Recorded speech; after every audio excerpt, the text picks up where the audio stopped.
So it is that infamous, dreaded time where it's time for me to take out my protective style. I think I had it right around 4 weeks. So this was my first time ever doing the mini twist, kinky twist, boho twist. It's so many different names. But it's also time for it to go. I have to go out of town in the next few days and I don't want to go like this. And now that I have this business where I'm selling hair, I'm pretty much the model. Between me and my kids, we are consistently the models for this hair. So I'm having to turn over my styles a little bit, probably quicker than the average lifespan of them. So yeah, I'm deciding between doing boho locks or boho braids. I think I want to do boho braids because I just want a little bit more. Look, let me not even try to make this sound all pretty. I want to be able to put it up in a bun. I'm going to put it in a bun. So, and I just feel like it's a little bit easier to put the boho braids in buns, like smaller compact buns, than it is to do the locks from my experience. But then the locks just offer such a good base or way to see the human hair. So let me show y'all the human hair that I just got and what I'm deciding for my next style. So this is, I think, body wave. Or no, this might be Indian curly color 4 and 30 mix. So I'm deciding between that. Look how beautiful that is. And y'all let me know if y'all want some of this as well for your own braiding hairstyles. And then this is the other color that I'm deciding between. And this is the water wave. Look at that. So both are 20 inches long. I think I'm gonna do braids because I want to use this braiding hair mix.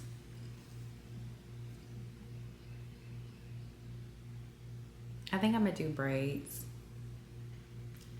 So I might have to do another mix for this. Or do y'all think that goes?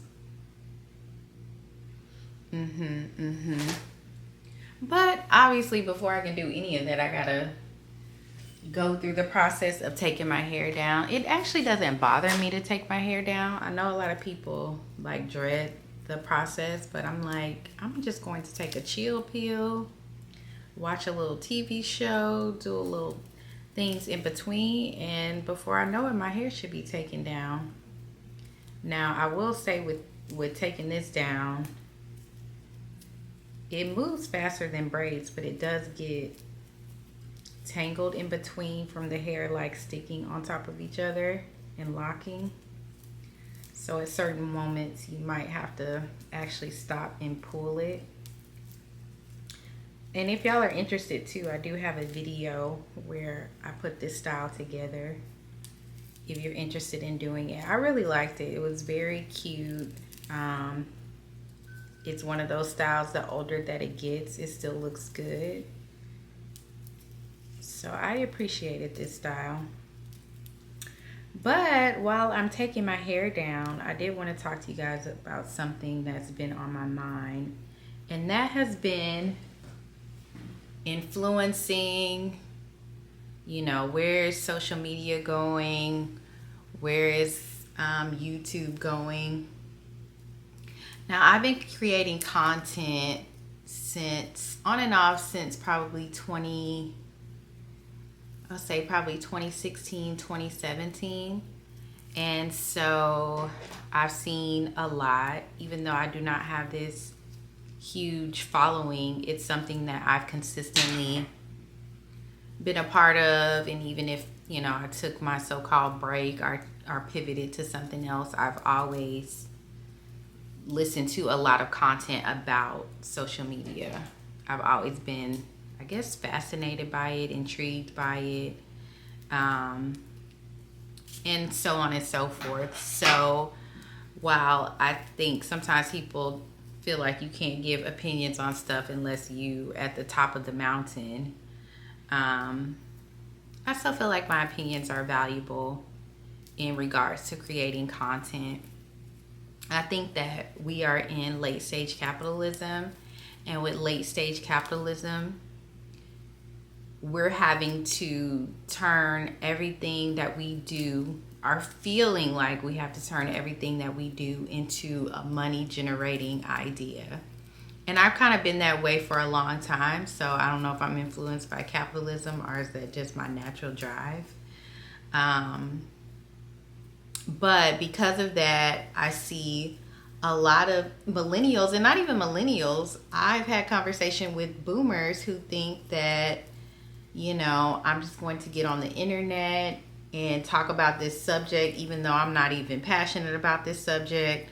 I barely found this subject. I just started consuming it and thought, okay, I can talk about it too. And I'm going to get brand deals and I'm going to quit my job and I don't have to work anymore. And I'm just like, you can't possibly think that that's real. And I don't know if that's on the content creators who have tried to sell the dream just so that they can make money off of people's emotions, or if that's the audience just wanting to. I'll just say that it's a combination of things, and I don't know if you can blame one party over the other, but I feel like it's my job to be a truth teller in regards to what it means to create content. There is like a double-edged sword with creating content, and I think that it's very similar to being a star in Hollywood. And funny enough, I watched a video from Katie Steckley on here, and she was saying a similar thing to me about Hollywood. And she was just talking about the reality of making money online, and basically saying there are some career actors, right? There's some career actors who, let's just say the people who work on the soap operas, right? They getting a check. They work every day, but they're not household names, right? They're not the Jennifer Anistons or the Angelina Jolie who are making, commanding all this money every time they decide to get on the screen. And so I feel like content creation is very similar in that regard, that yeah, there's people who can make a sustainable living, who are making a sustainable living, and they're not the Jackie Inas or the Mr. Beast of content creating. But then there's a lot of people who want to be actors, want to be content creators, who maybe just do a local play here and there, or they move to Los Angeles and it never happens for them. So I don't think that there's just luck involved with content creation. I think it's a business. Let me just say, I think there's a little bit of luck, there's a little bit of magic, and then there's a little bit of work that combine to make this pie of a content creator, because you have to have the look, right? And you have to have somewhat the gift of gab. So it's one of those things where, and Gary Vee was talking about this as well, where people, to me, just aren't being realistic about their actual talents. Like, I have to be real with content creation that I'm not like the most in your face type of person. I'm mostly introverted. I'm going to like scan out the room. I'm not going to be the one who just wants to be on stage trying to command people's attention. So that limits maybe where my trajectory with creating content will go, right? And I think that people just aren't being realistic with themselves. They're inflating their own ego of thinking they're special because maybe they're a hard worker. Being a hard worker does not translate to having an audience who's interested in what you have to sell or what you have to talk about, right? And you have to do so many things in order to create a brand, right? And it's not just about how it looks. It's about what is your strategic plan. And if you've never done anything like this before, to think that it's as simple as getting on your camera and recording and you're the next Jackie Aina, like, no. There's so many facets to that because it's also about the right timing. A Jackie Aina probably won't be made here from YouTube ever again, because that window of people just doing it for fun and just building a community and not thinking about it as a brand has gone. Everyone is creating content and it's not as organic. And it's also how many people sit and watch YouTube the way that they used to. There's so many different factors that I think for millennials and boomers who think that creating content is going to be their bread and butter, I just feel like there's not enough information on the background. Because if you're relying on brands, all of that changes as well. Their budgets change, what they're interested in. Funding changes. And that is very feast or famine, right? You're living from one brand deal to the next brand deal. So ultimately, you're not in control of someone else deciding that they want to give you money this month. And Georgia Power, the trash people, and all those things, the trash company, they not waiting for your brand checks. They want their money every month. And while it's sad that we have to make life decisions based on capitalism, this is just the society we live in, right? Where you got to basically pay to breathe, right? You got to pay for water, you got to pay for food. And beyond that, you have to pay for shelter. Like, everything is, you got to pay for it. So I understand, because we are in that situation, why something like content creation seems really flashy, seems really available. There is somewhat of a low cost to enter type of thing. I already have a phone. I can just create content. And then people have really brainwashed people with the little phrase that everything is content. I feel like everything is content, but in context. Like, what is the context of your content? Because everything is not content. Like, you have to be able to frame your life in a way that makes it interesting, and that I want to keep watching you time after time for you to gain a community. And then you also have to think about the fact that the audience gets fatigued by seeing very similar things. Like, as humans, we want naturally to see something different or it framed a different way. So you have to be willing to self-analyze and say, hey, this piece of content is actually boring. It's not content is everything. And these are all journeys that I am going on right now with my content. But I also have removed the trying to go viral and get brand deals from my content strategy. Right now, my content strategy is to sell my hair, point blank period, sell my braiding services and my hair. And I feel like it's way more tangible than me trying to just create content and gain an audience and hope that I get a brand's attention. Like, it just doesn't work like that. And you have to put in work. So the lifespan of creating content, like basically from creating content to moving into being a full-time creator, is a 3 to 5 year pipeline. So do you love creating content enough to be as consistent for 3 to 5 years without seeing the money, and knowing that your consistency has to be like someone who is seeing money in order to get money? You get what I'm saying?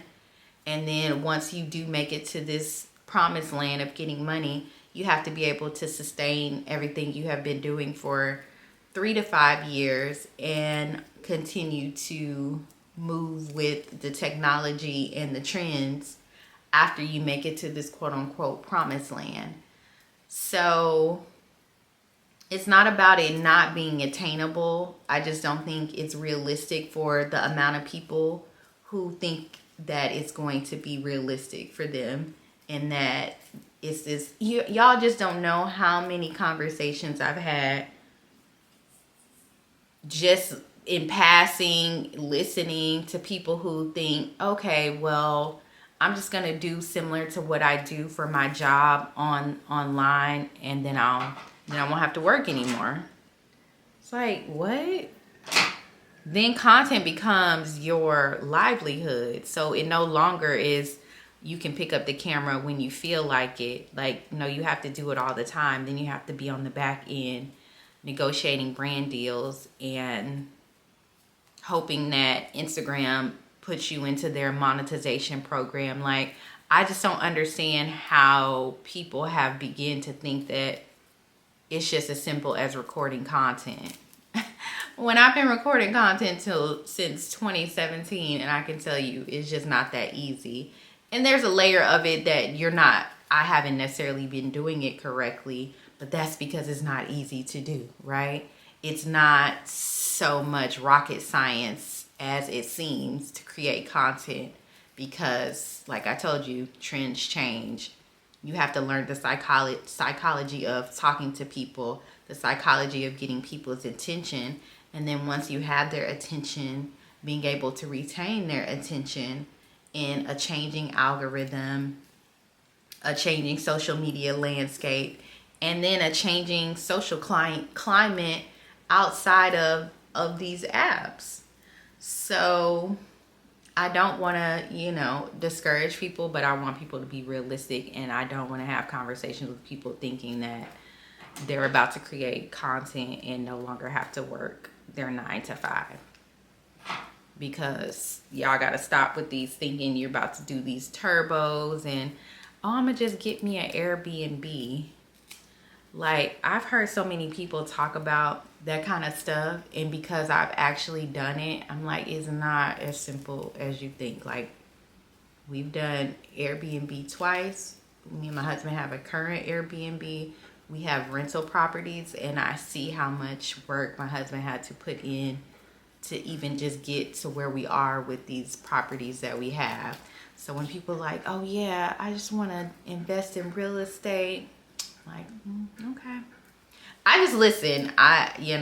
We listen and we don't judge, but I guess quietly I'm judging on the inside, because it's just people living in little pipe dreams, and it's like, either you're gonna do it or you're not. There's no need to keep talking about it. And it's not as simple as you think. It's not as simple as you think. So that's my little rant as I take my hair out. I'm planning to try to come back and close out this video once I finish my hair and go through the process. But once I take these out, I like to use, my steps are using clarifying shampoo. I'll do clarifying shampoo twice. Then I need to follow it up with the moisturizing shampoo, so I probably need to go to the store to get that. And then I like to close out with letting my conditioner sit for a little bit, comb my hair out while I have the conditioner in there. I have that process here on YouTube as well if you're interested in it, because it allows me to not have a bunch of shedding, and my hair is always detangled and clean after I take my braids out, or my protective style. So yeah, if I don't come back, you guys enjoy the rest of your day, and I'll see you in the next video. But my plan is to come back. So see you later. So I did keep my promise. I came back, but y'all, I was so tired by this point. We were trying to get ready for the trip. I was trying to pack and also prepare my house for another upcoming trip. So it was just a lot. Um, so I did all of this with no audio, and I'm just showing you the process of doing the boho braids. I did decide to do the braids over the locks. And if you want a full breakdown of how I do my boho braids, I do have another video that goes into way more detail. Also shows you how to part your hair if you are braiding on yourself, because that is a challenge. So I'll be sure to link that in the description as well. And yeah, after this, I will show you a little clip of how it looked once I was finished. I'm still trying to figure out how I feel about this color on my skin. Like, I don't know. I don't know if it's like a little bit too red for me. But overall, I think the set of braids were pretty decent, working with the time and trying to get out of town and also take care of life. So y'all let me know what y'all think of this hairstyle, and I will see you in the next one.